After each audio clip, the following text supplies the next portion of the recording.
Hey y'all, today I have a layout share and a little bit of conversation.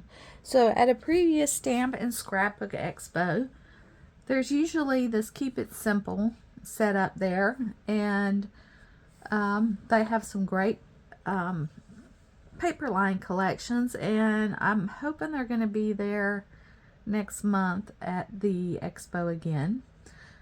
But I purchased this collection called Hello Adventure, and what was I attracted to for the collection was really not the designs, but the colors. The color palette of this paper I loved. They were bright, but they're not bright, and they're just happy colors.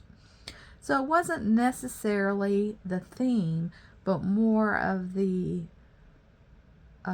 color palette, because not all of the papers were themed to Hello Adventure.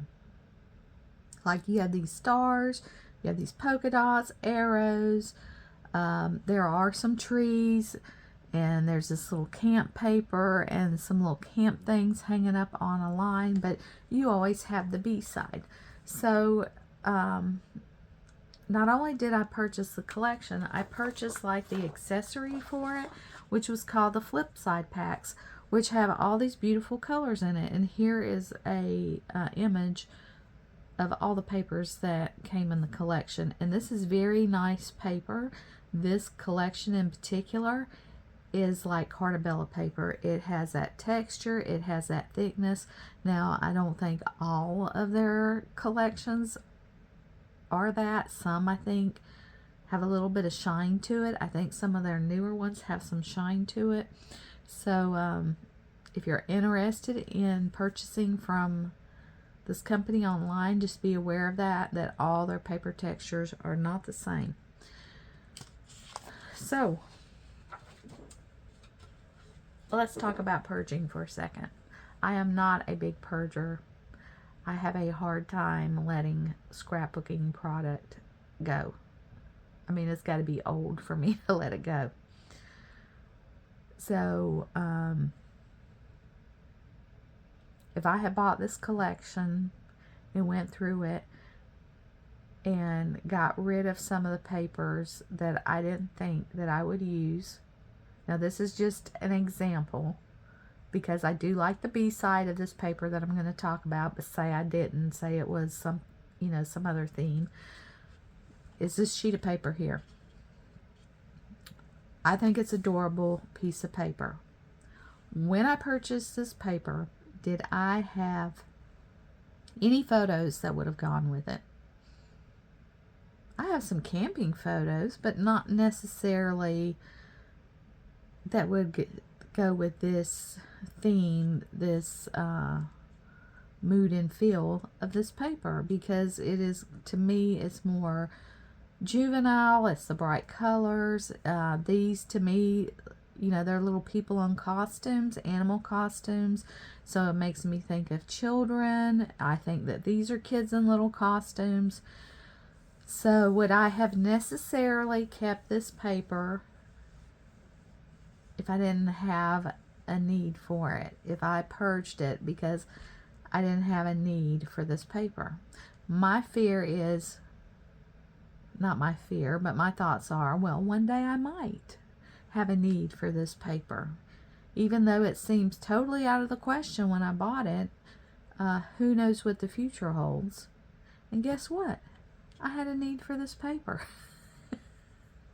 So that's my problem with purging. If I like it, I'm going to keep it. If I don't have a need for it, or I don't have any photos or situations that I don't have anything to scrapbook with this paper, so I'm going to purge this paper. That is not me.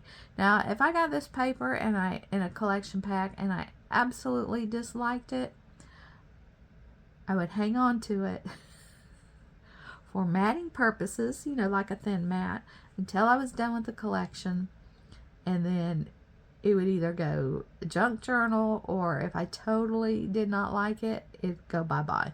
So it has a couple of possibilities before it leaves, and that's That's just how I roll. I just have a hard time with purging unless I'm just done. You know, you get to that point and you're just like, I'm just done. Everything was fine and then it wasn't, and I'm just done. I have done that before, not often. So, I use this paper in a layout and I love it. I think it's adorable, and I had photos to go with it that were taken after I purchased this collection. So my whole point is, if you like the paper but don't have a need for it, you don't necessarily need to get rid of it unless you just don't like it. If you have a place to store it and hang on to it, because you will never know when that perfect photo comes to go with that paper. So here is the layout that I created using that adorable paper as my background. It's the background, so it's kind of busy. So I took this pink and made a band, and then I cut off 2 of the branding strips, because these papers come with a let me find one. All these papers come with this great branding strip,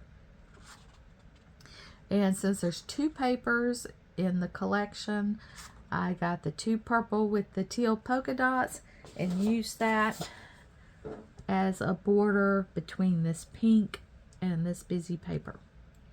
So I have my 3 photos, and I was gonna make my title adventurous before I even saw all the goodies that came with this, because my granddaughter found out that her uncle was going to be tent camping on our property with his girlfriend and his girlfriend's daughter, and she wanted to sleep in the tent, and they didn't come till after they got off of work, and it takes them about an hour to get there. So they got there at night.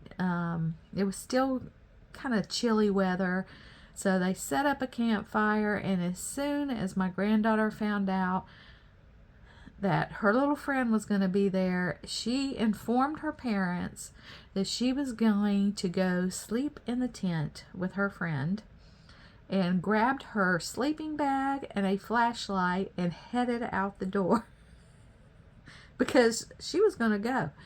And so I was just going to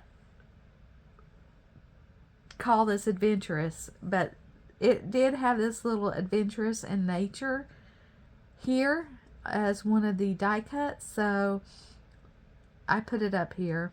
Did my little band of 3 photos. This is them by the campfire, this is them sacked out, and this is them in the morning. This was on one of the cut apart sheets, so I just cut out the tent and the tree, and then just added some little embellishments up here, and then the stickers that came with it, I bought them separate, but the letter stickers here, I did not care for them on this polka dot on this polka dot, and it was just a little hard to read. So I saw a piece of die cut that I was going to put down here. It said "Find Your Wild Side," and then I thought, well, shoot, I'll make the little title be wild. So I just got some black thickers and made my title, so that kind of stands out, and then just added some little embellishments here. And when I purchased this, it was on sale, and they had these packs of these adorable buttons, and I think they ended up being like $1 something a piece. So I didn't buy 1, I didn't buy 2, I bought 3 of these button sets because they are, they're puffy for one. And they are some, you know, pretty basic colors that I could use on other layouts. So I pulled some of those and, you know, just put doot, doot, doot instead of enamel dots. And that is my layout. And I like how it turned out. I think it was really cute. I have a spot here to journal a little bit. I'm going to have to write small to get it to fit in there. But I think I can. And that is it. Thanks for watching. We'll see you next time. Bye.